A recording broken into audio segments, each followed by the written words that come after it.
Netflix'in gevşek yapılı ancak son derece başarılı işyeri komedisi Tres, ilkini kesinlikle geliştiren ikinci sezonuyla geri döndü. Başrol oyuncuları Shane Gillis ve Steve Gerben ile yönetmen John McGavran tarafından yaratılan sitcom, bir kez daha da Officey'in daha az cilalı, çok daha kaba bir mavi yakalı dönüşü gibi oynuyor. NBC'nin daimi favorisiyle önemli bir stil benzerliği taşıyor ve muhtemelen en ikonik sitcomlardan birini bittikten sonra yıllarca yayın platformlarında canlı tutan demografiye hitap edecek. Eğer bu tanım size hoşunuza gidecek bir şeymiş gibi geliyorsa, Tres ikinci sezonu yazın keyifli bir eğlencesi olarak tavsiye etmek şaşırtıcı derecede kolay. Tres ikinci sezon ne hakkında? Tres ikinci sezon aslında pek bir şey anlatmıyor. Konusu ve çekiciliğinin bir parçası da bu. Minimal olay örgüsü bir kez daha, müdür Will'in hala tembel kuzeni Shane ve diğer ekip üyeleri Cal, Kilah ve Dave hükmetmeye çalıştığı Valley Forge otomotiv merkezinde ortaya çıkıyor.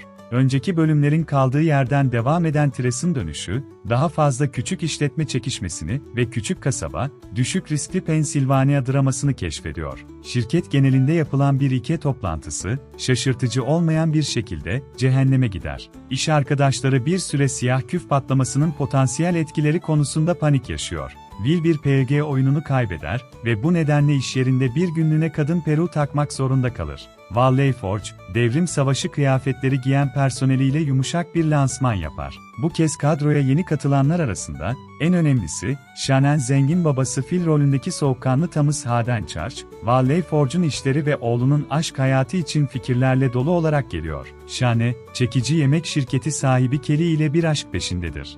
Von Novitz, Valley Forge'un görünüşte sayısız hor görülen müşterilerinden biri olarak erken saatlerde ortaya çıkıyor ve Vince Vaughn, Tri-City Mid-Market-Expo'da Shane profesyonel bir dürtme veren bir gündüz içicisi olarak sezonun yarısında göz kırpıyor ve fark edeceksiniz. En komik yeni oyuncu muhtemelen Will ile dostluk kuran yakışıklı ve iyi niyetli, zaman zaman kayıtsız bir rakip satış elemanı olan Ryan. Tres, ikinci sezon sitcom'da devrim yapmaya çalışmıyor ama buna ihtiyacı da yok.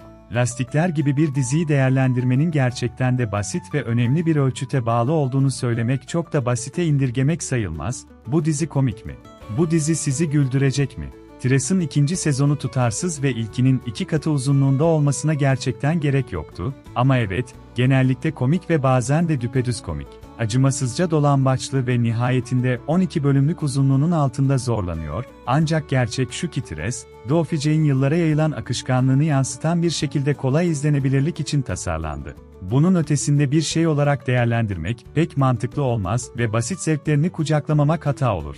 Bu kadar mütevazı hedefleri olan bir diziyi abartmaya gerek olmasa da, Tres'i ve özellikle modern televizyon bağlamında ne kadar canlandırıcı olduğunu küçümsememek oldukça önemli. Lastikler durum komedisinde devrim yaratmayı amaçlamıyor ve eğer bir şey varsa, bu bir güçtür. İnkar edilemeyecek derecede yetenekli ve çekici komedi oyuncularının, mavi yakalı işçilerin gerçekte iletişim kurduğu şekilde davranması ve konuşması ticari bir kancadır.